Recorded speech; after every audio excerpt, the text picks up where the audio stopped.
वक्त ऐसा subject discuss करेंगे जो मेरे दिल से बहुत करीब है। हमारे मुल्क में गुर्बत में इजाफे की सबसे बड़ी वजह इलाज मुआवजे के अखराजात हैं। किसी गरीब को बड़ी बीमारी लग जाए तो अपनी पूरी जमा पूंजी लगा देता है और रोड पे आ जाता है, लेकिन फिर भी बीमारी खत्म नहीं होती है और एक बड़ा प्रॉब्लम है ये पाकिस्तान का। और फिर कराची की बात करें तो हम जानते हैं 2.5-3 करोड़ का शहर है।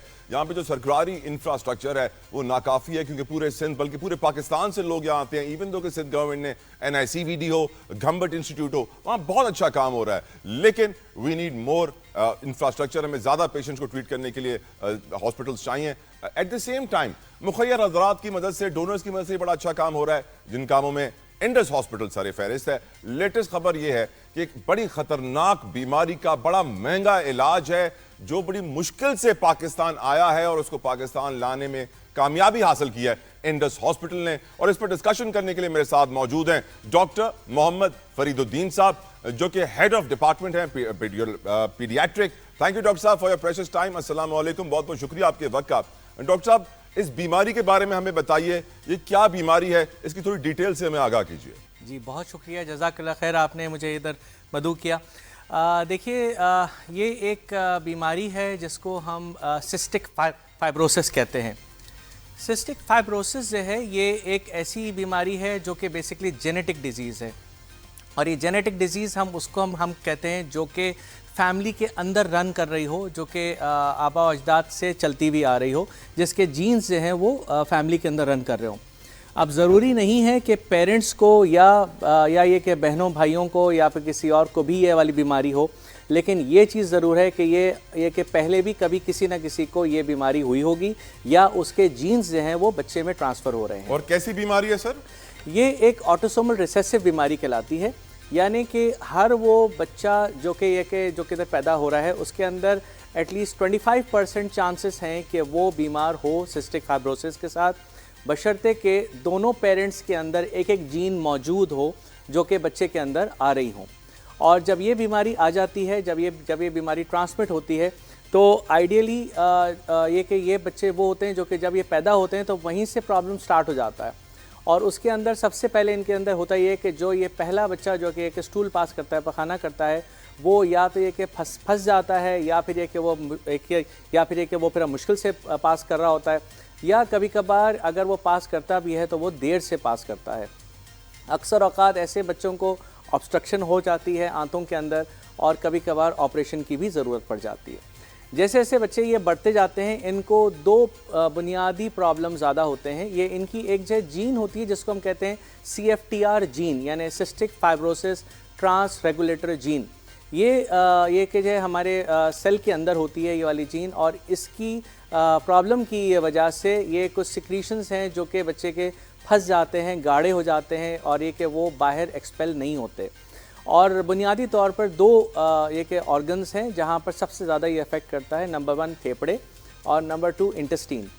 फेफड़ों के अंदर ये बच्चे जो है ये इनको प्रॉब्लम्स होती हैं कि इनको बार बार इनको सांस का प्रॉब्लम हो रहा होता है। सिक्रीशंस इतनी गाढ़ी हो जाती हैं कि ये जाके छोटे छोटे जो कि ब्रोंकियोल्स होते हैं, सांस की नालियाँ होती हैं, उसके अंदर फंस जाता है और उसकी वजह से आए दिन इनको जो है वो बलगम के प्रॉब्लम्स रहते हैं और ये सांस की एक तकलीफ़ होती है। कभी कभार नमूनिया हो जाता है, बल्कि अक्सर औक़ात हो जाता है। और इसके अलावा कभी कभार इनके इतने ज़्यादा इनके फेफड़े ख़राब हो जाते हैं कि आगे चलकर हमें कभी कभार इनका ये कि जो फेफड़े का ये कि ऑपरेशन भी करना पड़ जाता है और ये कि जो निकालना भी पड़ जाता है। अगर हम आंतों की बात करें तो जो एक ग़िज़ा की नाली है जो कि बाइल डक्ट कहलाती है और जो पैनक्रियाटिक डक्ट कहलाती है, इसके भी सिक्रीशंस ब्लॉक हो जाती हैं, जिसकी वजह से जो पैनक्रियाज और जिगर जो कि हमारा एक लबलबा और जिगर जो कि काम नहीं कर पाते, उसकी वजह से कि उनकी सिक्रीशंस आंतों के अंदर नहीं आती हैं, जबकि जिसकी वजह से खाना हज़म नहीं होता। तो हम और आप जो हम खाना खाते हैं और हमें एक एहसास भी नहीं होता कि हमारा खाना हज़म हो जाएगा, इन पेशेंट्स को कोई एक खाना हज़म नहीं होता और उनका तमाम ग़िज़ा जो है, तमाम चिकनाई और प्रोटीन्स और कार्बोहाइड्रेट्स, फैट्स वगैरह, ये सब कुछ उनके एक स्टूल में निकल जाते हैं, जिसकी वजह से ये बच्चे इंतहाई कमज़ोरी का एक शिकार होते हैं। और उसके लिए फिर हमें इनको कुछ ऐसे ट्रीटमेंट की ज़रूरत पड़ जाती है जिसकी वजह से ये फिर हम इनको एंजाइम्स देते हैं और फिर ये इनका फिर खाना हज़म होता है। ऐसे बच्चों को बार बार बीमारी एक आती रहती है, कभी उनको नमूनिया होता है, कभी उनको इन्फेक्शन होता रहता है, बलगम का बहुत ज़्यादा फंसने की वजह से उनकी सांस की नालियों के अंदर इतनी ज़्यादा इन्फेक्शन हो जाते हैं कि जिसके लिए हमें इनको दवाएं इनहेल करने के ज़रिए भी देने पड़ते हैं, सांस के ज़रिए भी, कभी कभार एंटीबायोटिक्स हमें इनको इंजेक्शंस के अंदर देना पड़ता है, वरना इनको हमको रेगुलर तौर पर एंटीबायोटिक्स एक मुस्तकिल बुनियाद पर काफ़ी लंबे टाइम के लिए देनी पड़ जाती हैं। पाकिस्तान में इस वक्त सिस्टिक फाइब्रोसिस के कितने पेशेंट्स हैं सर?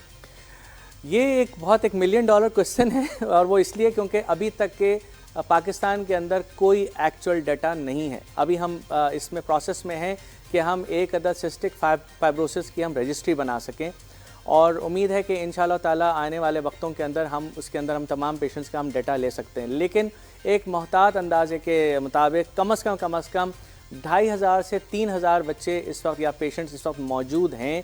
शायद हो सकता है कि इसकी तादाद कहीं ज़्यादा हो। अगर हम न्यूबॉर्न स्क्रीनिंग पर अगर हम चले जाएं, अगर हम और दूसरे जो कि इसके टेस्ट होते हैं अगर हम करें, हो सकता है कि शायद ये 10 टाइम्स और भी ज़्यादा हो इससे। लेकिन अभी इस वक्त जो एक हमारे पास जितना एक पेशेंट्स का एक डाटा आता जाता है या जो हम तक अप्रोच करते हैं, तो इतना हमें अंदाज़ा है कि तकरीबन 2500 से 3000 इस वक्त पेशेंट्स पाकिस्तान के अंदर ज़रूर मौजूद होंगे। इस मरज़ का इलाज इतना मुश्किल है, महंगा कितना है? अब इंडस हॉस्पिटल किस तरह इस इलाज को फ्री कर रहा है, इसके बारे में थोड़ी बात कीजिए। अब तक के हम इस वक्त कर ये रहे थे कि जो भी प्रॉब्लम्स के साथ पेशेंट्स आ रहे थे हम उनका इलाज उसी के हिसाब से कर रहे थे। फॉर एग्ज़ाम्पल कि अगर इनको ये वाला प्रॉब्लम हो रहा था डायरिया का, और इसके अंदर ये कि इनके एंजाइम्स की कमी हो रही थी, तो हम इनको एंजाइम्स दे रहे थे। इसके अलावा इन्फेक्शंस हो रहे थे, हम उनको इन्फेक्शंस के लिए हम उनको ट्रीटमेंट दे रहे थे।